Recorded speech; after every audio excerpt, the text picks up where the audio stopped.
श्री कृष्ण जन्माष्टमी के दिन की जाने वाली पूजा की विधि। श्री कृष्ण जयंती के उपलक्ष्य में इस दिन श्री कृष्ण की विशेष पूजा की जाती है। भगवान श्री कृष्ण का जन्म मध्य रात्रि को हुआ था, इसलिए श्री कृष्ण की विशेष पूजा निशित काल में अर्थात मध्य रात्रि को की जाती है। मध्य रात्रि को स्नान कर पूजा आरंभ की जाती है। कृपया ध्यान दें, भगवान श्री कृष्ण का जन्म हुआ है ऐसी धारणा से पूजा करनी चाहिए। देखते हैं भगवान श्री कृष्ण जी की पूजा विधि एक दृश्यपट द्वारा। पूजा का पूर्वायोजन। पूजा के लिए चौकी पर भगवान श्री कृष्ण जी की प्रतिमा रखिए।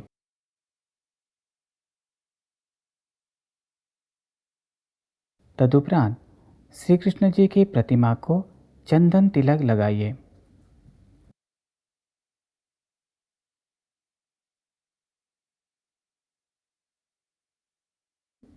अब पुष्प अर्पण कीजिए।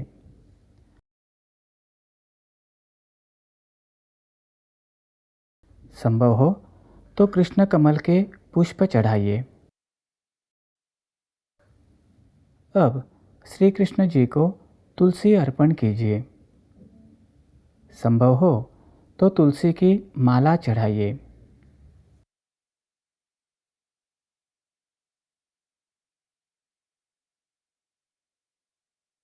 अब उद्बत्ती दिखाइए।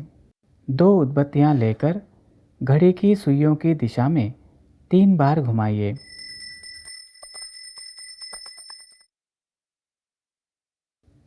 अब दीप दिखाइए।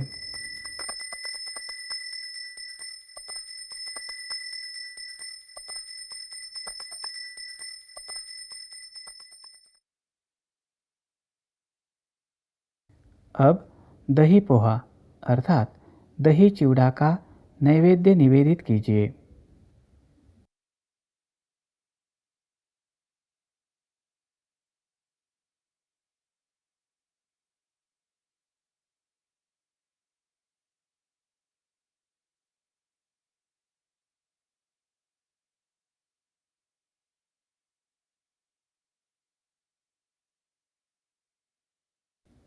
तदुपरांत श्री कृष्ण जी की आरती उतारिए।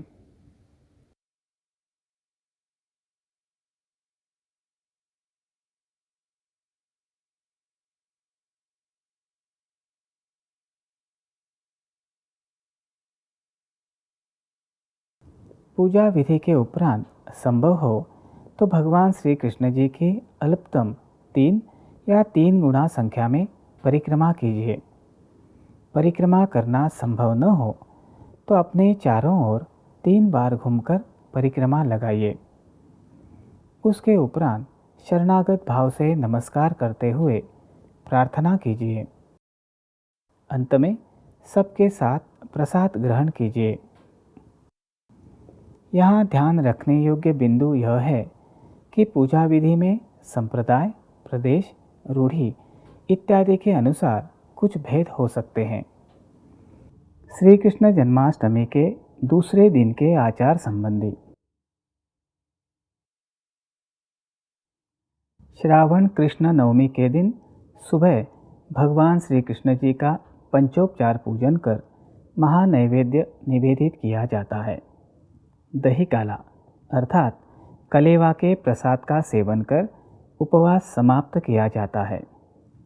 भगवान श्री कृष्ण की मूर्ति यदि मृत्तिका की अर्थात मिट्टी की हो तो वह जल में विसर्जित की जाती है। यदि धातु की मूर्ति हो तो उसे घर के पूजाघर में रखते हैं अथवा पुरोहित को दान में देते हैं। आइए अब सुनते हैं दही काला अर्थात कलेवा के विषय में।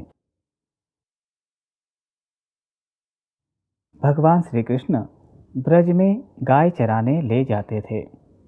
तब वे अपने सर्व साथी गोप गोपियों के खाद्य पदार्थों का कलेवा बनाकर ग्रहण करते थे। साथ ही वे गोपियों के घर जाकर उनके घर में ऊंची टंगी दही हंडी फोड़कर उसमें से दही मक्खन खाते थे। इसके प्रतीक स्वरूप जन्माष्टमी के दूसरे दिन दही काला करने की तथा दही हंडी फोड़ने की प्रथा आरंभ हो गई है। आइए अब समझ लेते हैं दही काला अर्थात कलेवा के प्रमुख घटक एवं उनका भावार्थ। इनमें पहला घटक है पोहा अर्थात चिवड़ा। यह वस्तुनिष्ठ गोप भक्ति का प्रतीक है। दही काला का दूसरा घटक है दही। यह वात्सल्य भाव से प्रसंगानुसार दंड देने वाली मातृभक्ति का प्रतीक है। दही काला का तीसरा घटक है दूध। यह गोपियों की सहज सगुण मधुरा भक्ति का प्रतीक है। दही काला का चौथा घटक है छाछ। यह गोपियों की विरोध भक्ति का प्रतीक है। विरोध भक्ति अर्थात वह भक्ति जिसमें श्री कृष्ण से प्रेम की अपेक्षा के कारण उनसे रूठ जाना, असंतुष्टि व्यक्त करना इत्यादि आचरण होता है। और दही काला का पांचवा घटक है मक्खन। यह श्री कृष्ण के प्रति निर्गुण भक्ति का प्रतीक है। गोपाल काला ग्रहण करने से श्री कृष्ण भक्त को कृष्ण तत्व का लाभ होता है।